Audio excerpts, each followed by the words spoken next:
2 months after our wonderful wedding, I divorced my husband. Why, you ask? He lied to me about working overtime while he was actually cheating on me.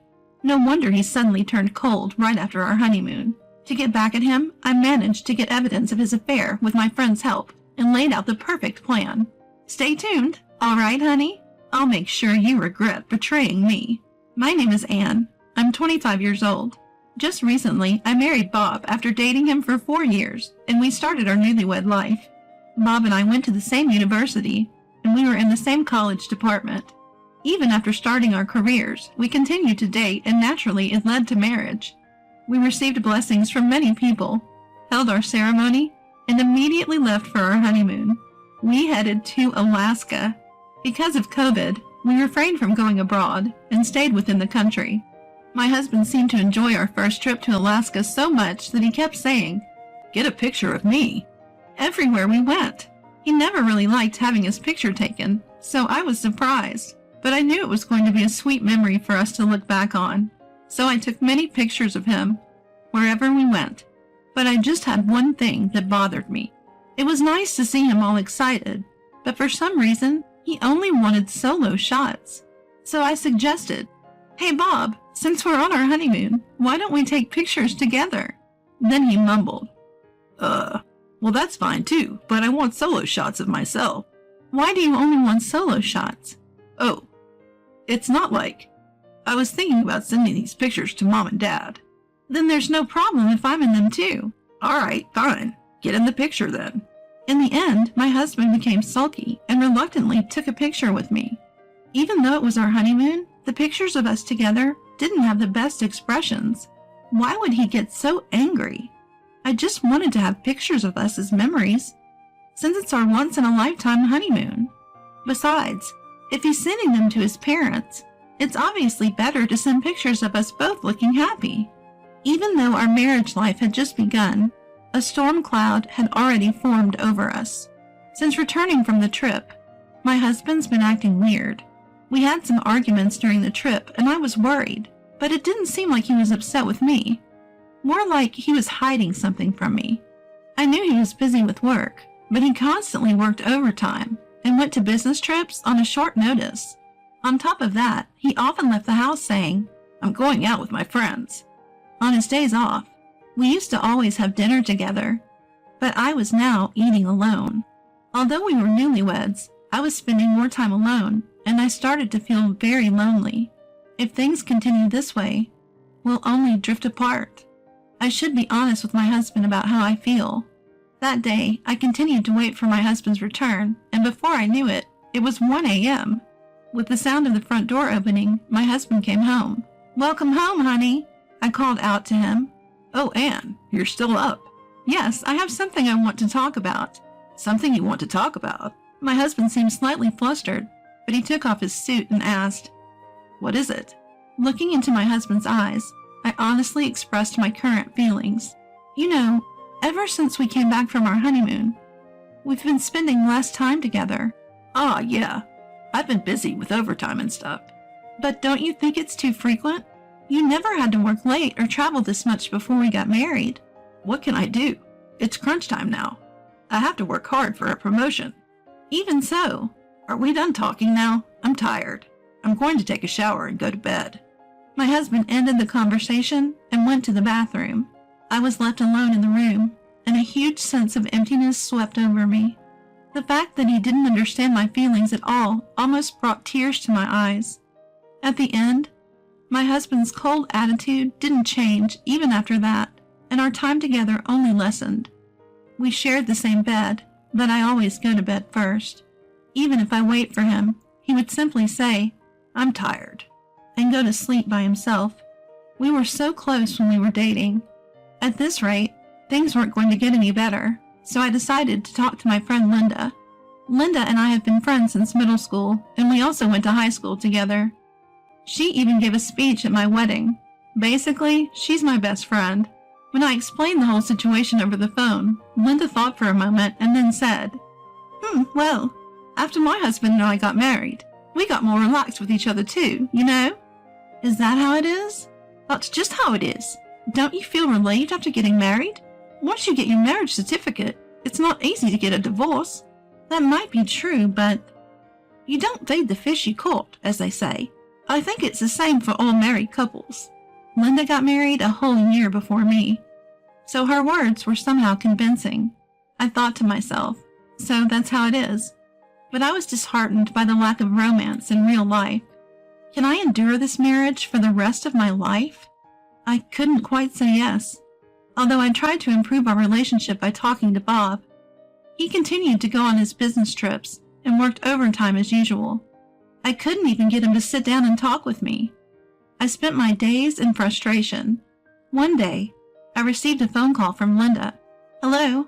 As soon as I answered the phone, she screamed out, "Sorry, Anne, I take back what I said." Huh? Linda? What's wrong? You sound so frantic. Just stay calm and listen to me carefully. Actually, I saw your husband shopping with another woman. What? Hearing the news, my mind went blank. While I was at a loss for words, Linda started to slowly explain the details. I work part-time stocking shelves at a supermarket in the neighboring town, right? Your husband came here, arm in arm with a woman. Arm in arm? Yeah. I was at work, so I couldn't take any pictures, but that was definitely your husband. No way. I'll let you know if they come shopping again, she said, hanging up the phone, even after finishing the call with my best friend. My hands won't stop shaking. There were so many things I wanted to ask, but I was at a loss for words. It can't be. Is Bob cheating on me? We've only been married for a month, but then again, there's no reason for Linda to lie to me. Our relationship was good until our wedding, and there was no sign of him seeing another woman. What made him change so suddenly? With no clue, my mind was in a mess. A few days later, Linda called and reported, "Your husband came again." And a few days later, she told me the days and times when the two of them were spotted at the supermarket, along with several photos for evidence. It seems that my husband and his lover are regular customers at the supermarket where Linda works. They must be getting groceries there to avoid running into acquaintances in our neighborhood. Since Linda is wearing a mask at work, my husband hasn't noticed her yet. He is confident that his infidelity has not been discovered and is brazenly enjoying shopping, linking arms and holding hands. If they're buying groceries at the supermarket, it's almost certain they're going to his lover's house afterwards. To an outsider, they probably look just like a normal married couple. The fact that he was cheating filled me with sadness and anger. As I stared at the photos from Linda, I discovered a shocking fact. What is this? This has to be a joke, right? My husband's mistress was a friend from our college days. She was a woman named Monica, who was even at the after party of our wedding. At that moment, I felt as if something inside me had snapped. Thinking back, Bob and Monica had been close since college. Since we were in the same department, I of course knew her. However, no matter how close they are, having an affair is unacceptable. My sadness was replaced with anger and a growing sense of disgust towards my husband. I can't believe it. How far does he have to go to make a fool out of me? Cheating right after we got married. And with Monica of all people, I can't stand this. I won't let this slide. I'll make them pay for this. That's when I decided to get back at them. With Linda's advice, I decided to take action immediately. The plan was to catch them red-handed when they come to the supermarket. According to Linda, they go to the supermarket on Mondays and Thursdays. After discussing with her, we decided to execute the plan 2 weeks later on a Thursday. Luckily on that day, the supermarket was having a 5% sale for all the items, so the place was crowded. In other words, even if I caught them off guard, they wouldn't be able to cause a scene or run away. It was the perfect place and time to confront them. Until then, I decided to gather as much evidence of their affair as possible. The plan was to confront them at the very end, at the scene of their affair. While my husband was sleeping, I secretly borrowed his phone and checked his photo album. There, I found a picture of them barely clothed, smiling and looking happy together. If this was me a while back, even just one of these pictures would have brought me to tears. But now, I have no such feelings at all. Rather, I can use this as evidence to further corner them. The thought makes me shudder with anticipation. 2 weeks since then, the day for me to confront them finally came. After waiting in the shadows of a utility pole near the supermarket for about 10 minutes, as expected, Bob and Monica came out of the store.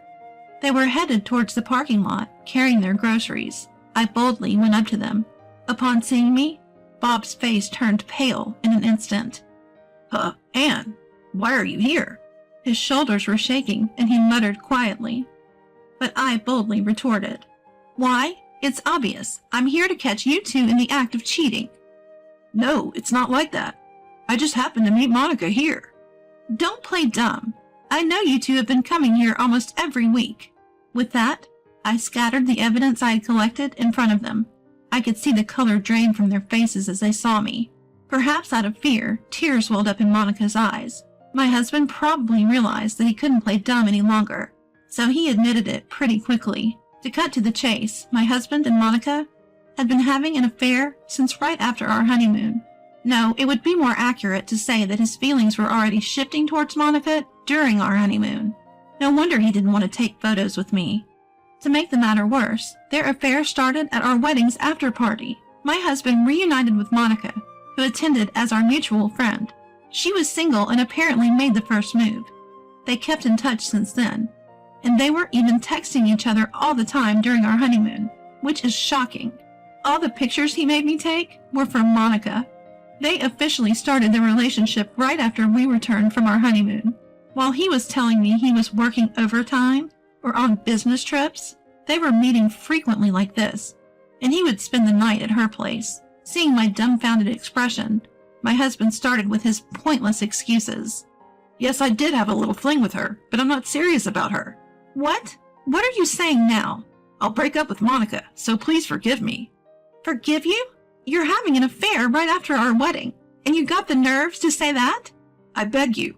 We just had everyone celebrate our marriage. I can't bear the shame of them knowing that we're getting divorced." "What?" I was utterly disappointed. He didn't want to leave me, but it wasn't because he loved me.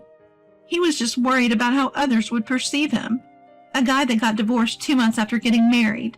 He just didn't want to be labeled as such. I grabbed my husband's arm and dragged him to the parking lot. I shoved him into the passenger seat and started my car. Outside the window, Monica stood still with a completely drained look on her face. She seemed to want to say something, but I ignored her and drove off. I headed to my in-laws' house. Realizing where we were headed, he began to cry in the car, begging me, "Please, not my parents' house." Unfazed by my husband's pleas, I kept my foot on the gas pedal. I parked the car in my in-laws' driveway and dragged my crouched husband out of his seat. They were surprised by our sudden visit, but they led us into their living room saying, "Come in, guys." My in-laws, who knew nothing about the situation, especially my mother-in-law, who always showed affection towards me, started a pleasant conversation with a happy expression. "Anne, dear, it's been a while. Did you enjoy your honeymoon?" "Yes, it was our first time in Alaska, and we had a blast." As I responded cheerfully, my mother-in-law broke into a joyful smile. "Oh, I'm so glad to hear that. Do you have any pictures?" "Yes, we have plenty." While showing them the photos from our trip, I shared our Alaskan memories. After a while, my father-in-law, who had noticed something odd about my husband, quietly spoke up. "By the way, Anne, what brought you guys here today?" "Ah, right." Seeing the puzzled look on my father-in-law's face, I broke into a smile and dropped the bomb. "Today, I came to return Bob." "Huh? Return?" "Anne, dear, what did you just say?" "I said I'm returning him. Your son had an affair right after our wedding." "What? An affair?" "Wait, is this really true?" "Yes, indeed, and the other woman was a college friend who attended our wedding. I wonder how much more he plans to make a fool out of me." At this revelation, my in-laws' faces turned pale, as if they were about to faint. As for my husband, he was silent, looking as if all the blood had drained from his face. I put the divorce papers on the table, stood up and said, "I'm done with him." Then my husband shouted, "Wait, please. Please, just rethink this. I will never cheat on you again, so please, anything but a divorce." "Right, divorcing just 2 months after getting married. It'd be too embarrassing to even leave the house, won't it?" No, it's not like that. I love you from the bottom of my heart, Anne. He appealed to me with tears in his eyes, but my feelings for him had already died, and I found him to be nothing but a nuisance. It was as if I was venting all the anger that had accumulated, and I looked down at my husband. Quit it, you bastard! I love you from the bottom of my heart. Cut the crap. It's all your damn fault. Anne, if you hadn't cheated, this all would have never happened. No matter how many times you apologize, I'll never forgive you. You're a piece of shit, and you should rot in hell. I'll make you pay for this with your whole life, you scumbag. Wait, Anne, shut up. You brought this all upon yourself. Just go on and live your life worrying about others' judgment. With those words, I left my in-law's house. Later on, I demanded alimony from him. With plenty of evidence, he wouldn't be able to wriggle out of it.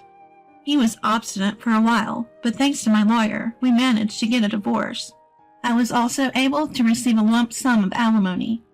Of course, I also demanded a lump sum of alimony from Monica, the woman he cheated on me with. He had used up almost all of his savings on our wedding and honeymoon, so it seemed he had to go into debt to pay the alimony to me. Later, Monica was so furious that she had been dumped by him, she stormed into his workplace. She dramatically exposed their affair to his colleague and boss. He had been glossing over the reason for our divorce as conflict of priorities and life goals. But thanks to Monica, it became widely known in the company that his infidelity was the cause. Obviously, he faced a storm of criticism from his colleagues, especially from the female employees. The criticism seemed to be explosive. Bob, he always talked as if his wife was the problem. So it was actually his affair that led to his divorce, huh? That's so messed up. Gosh, he's just plain gross. I would hate to be around him. I heard he got many cold stares at work, and people started to talk behind his back, from his colleagues who had attended his wedding. There were even some who demanded, "Give us our gifts back." As a result, my husband found it unbearable to stay, and he resigned on his own. He can't even rely on his parents, as he got disowned by them, and now no one knows where he is or what he is doing. Well, I won't have anything to do with him ever again, so it doesn't really matter. As for me, I now commute to work from my parents' house and live my life as usual. My best friend Linda also contacts me frequently, so I'm spending my days cheerfully without being particularly depressed. The fact that my marriage ended terribly sucks. But life goes on. I hope to lead a good life in the future, and someday be able to laugh about this short-lived marriage.